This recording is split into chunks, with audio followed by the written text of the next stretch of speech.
Minggu 9 Januari 2022 merupakan pesta pembaptisan Tuhan. Bacaan Injil dalam perayaan Ekaristi diambil dari Injil Lukas.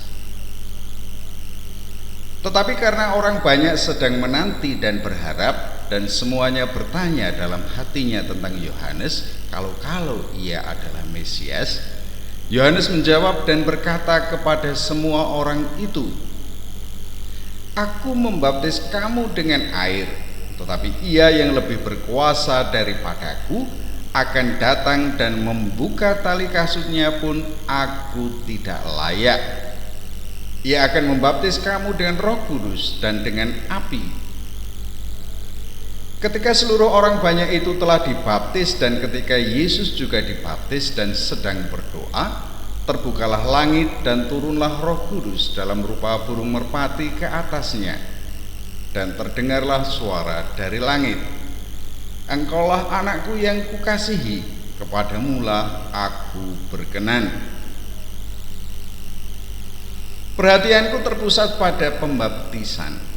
Perhatianku itu terbagi ke dalam 3 bagian. Yang pertama, pengharapan akan Mesias. Yang kedua, makna pembaptisan Yohanes.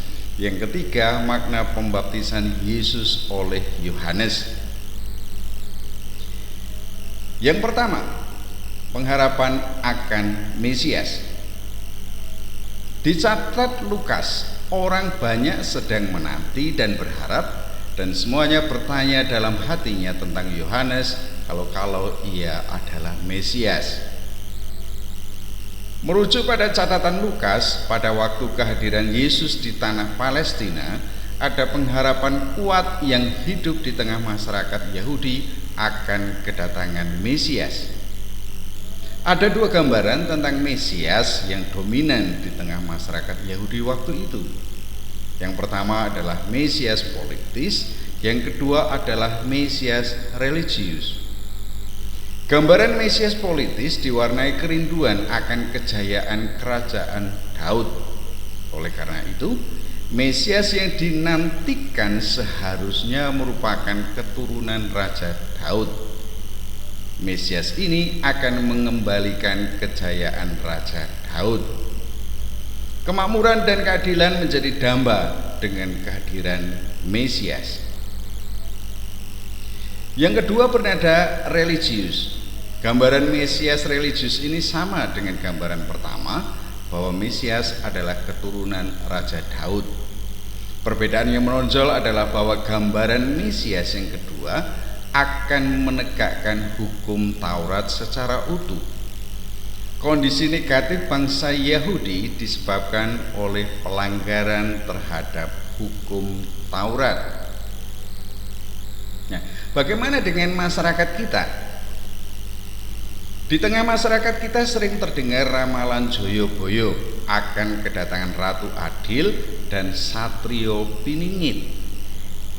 Prabu Joyoboyo adalah seorang raja dari kerajaan Kediri yang berkuasa antara tahun 1135 hingga 1157 dengan gelar Sri Mohorojo Sri Wameswara Madasudono Wataranggita Parakromo Digjoyo Tunggodewomo Joyo Balancana.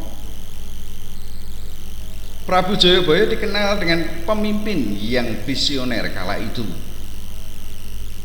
Ramalan Joyoboyo yang paling tersohor yaitu tentang kedatangannya Ratu Adil dan Satrio Piningit. Secara harfiah, Ratu Adil dapat diartikan pemimpin yang bijak dan adil, sedangkan Satrio Piningit diartikan kesatria yang tersembunyi oleh zaman. Ramalan akan kedatangan Ratu Adil dan Satrio Piningit ini menunjukkan kerinduan akan masyarakat yang makmur dan adil dengan keberadaan seorang pemimpin yang bijak dan kesatria. Masyarakat adil makmur akan tercipta oleh kehadiran pemimpin yang mampu membimbing rakyatnya untuk berpegang dan menghidupi nilai-nilai hidup yang benar. Masyarakat adil makmur akan tercipta oleh sosok pemimpin yang berjiwa ksatria, berani berhadapan dengan tantangan hidup dalam rakyatnya, dan rela berkorban demi rakyatnya. Baik masyarakat Yahudi maupun masyarakat kita, menurut saya, memiliki kerinduan yang sama akan hidup bersama yang adil dan makmur. Keberadaan masyarakat yang dirindukan ini tak terlepas dari peran menentukan seorang pemimpin. Di tengah masyarakat Yahudi berkembang kerinduan akan kedatangan Mesias. Pengharapan mesianik ini pun rasaku terpatri di dalam kehidupan masyarakat kita. Masyarakat kita merindukan kepemimpinan yang membawa pada kemakmuran dan keadilan karena kebijaksanaannya.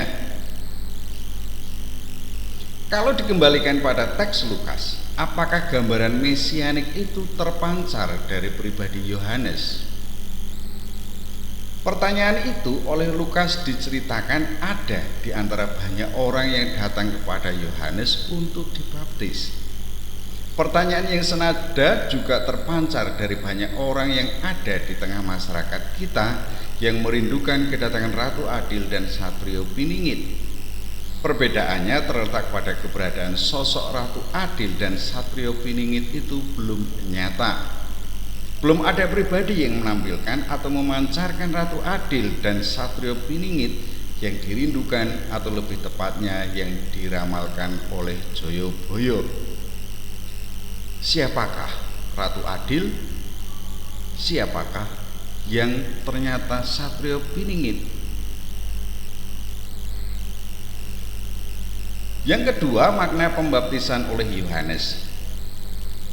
Diceritakan oleh Lukas bahwa Yohanes menjawab dan berkata kepada semua orang itu, "Aku membaptis kamu dengan air, tetapi Ia yang lebih berkuasa daripadaku akan datang, dan membuka tali kasutnya pun aku tidak layak. Ia akan membaptis kamu dengan Roh Kudus dan dengan api."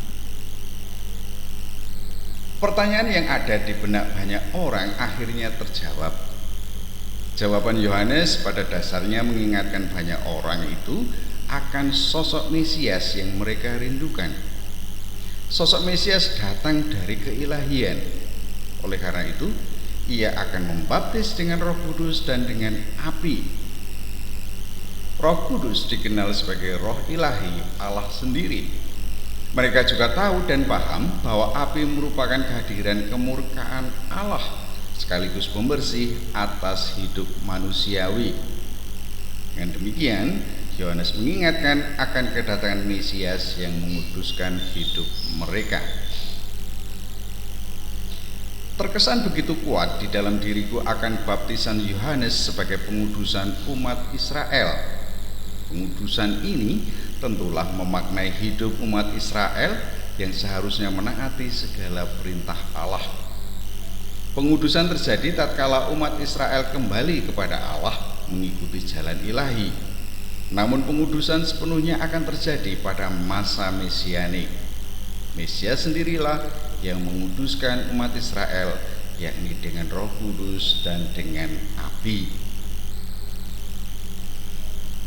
Yang ketiga, makna pembaptisan Yesus oleh Yohanes. Bagiku jawaban Yohanes tidak sekadar menegaskan bahwa dirinya bukanlah Mesias. Yohanes membaptis banyak orang sebagai tanda pertobatan dan pengampunan dosa. Pembaptisan Yohanes menguduskan umat Israel, tetapi seutuhnya akan terjadi pada masa mesianik. Pembaptisan Yohanes atas Yesus tentulah menjadi skandal tersendiri. Dari kacamata iman gereja, Yesus yang tidak berdosa dibaptis oleh Yohanes sebagai tanda pertobatan dan pengampunan dosa. Apakah Yesus berdosa? Sudah sangat sering didengarkan bahwa baptisan Yesus oleh Yohanes merupakan tanda solidaritas dengan umat manusia yang berdosa. Ia yang tidak mengenal dosa telah menyatukan diri dalam kehidupan manusia yang cenderung kepada keberdosaan. Ia yang tidak mengenal dosa telah seiring sejalan dengan hidup manusiawi. Menerawang lebih jauh dari peristiwa yang diceritakan Lukas, aku menemukan bahwa pembaptisan oleh Yohanes merupakan tindakan ilahiyah yang membuka tabir kemanusiaan dan keilahian lalu mempersatukannya. Keilahian menguduskan kemanusiaan dan mengembalikan seutuhnya kodrat manusiawi yang seharusnya ada dalam kebersamaan dengan Allah. Dalam terawangan seperti itu, aku menemukan satu titik menentukan, yakni pernyataan ilahi bahwa pribadi yang baru dibaptis oleh Yohanes itu adalah anak Allah. Tuntutannya berdenging di telingaku bahwa umat manusia harus mendengarkan dia. Dari situ aku menerawang lagi. Pengudusan ilahi tidak berhenti pada penganugerahan hidup ilahi dalam kemanusiaan yang hidup. Pengudusan membawa serta rahmat keterbukaan hati manusiawi untuk senantiasa mendengarkan Allah. Kebersamaan dengan Allah ditandai dengan komunikasi intensif antara Allah dan umat manusia, baik secara pribadi maupun bersama-sama. Pada akhirnya aku yakin sungguh bahwa kalau ditatapkan pada kerinduan masyarakat adil dan makmur dengan pemimpin yang bijak dan ksatria, pewartaan Lukas akan membawa konsekuensi pada kepemimpinan ilahiyah. Orang per orang tidak terpisah satu sama lain, tetapi membentuk masyarakat. Tetapi masyarakat itu tak terlepas dari peran ilahi. Maka kepemimpinan yang didambakan haruslah mampu membangun masyarakat dalam komunikasi dengan Allah. Bercermin dari peristiwa pembaptisan Yesus oleh Yohanes, Allah mendobrak kebekuan hidup manusiawi yang berjalan semakin menjauh dari dirinya. Allah menghendaki seluruh umat manusia kembali kepadanya. Allah menghendaki seluruh umat manusia mendengarkan Yesus, anak yang dikasihinya. Teknologi informasi yang berkembang pesat sangatlah memungkinkan umat manusia untuk melampaui batas-batas negaranya. Itu berarti akan membentang norma-norma hidup umat manusia yang tidak sebatas norma-norma suatu masyarakat tertentu. Dalam gaya hidup seperti ini, adakah suara ilahi yang menggema pada persamaan harkat dan martabat manusia sungguh bergema? Allah telah bersolidaritas dengan hidup umat manusia dalam pembaptisan Yesus oleh Yohanes. Adakah solidaritas antar umat manusia sungguh berkembang pesat?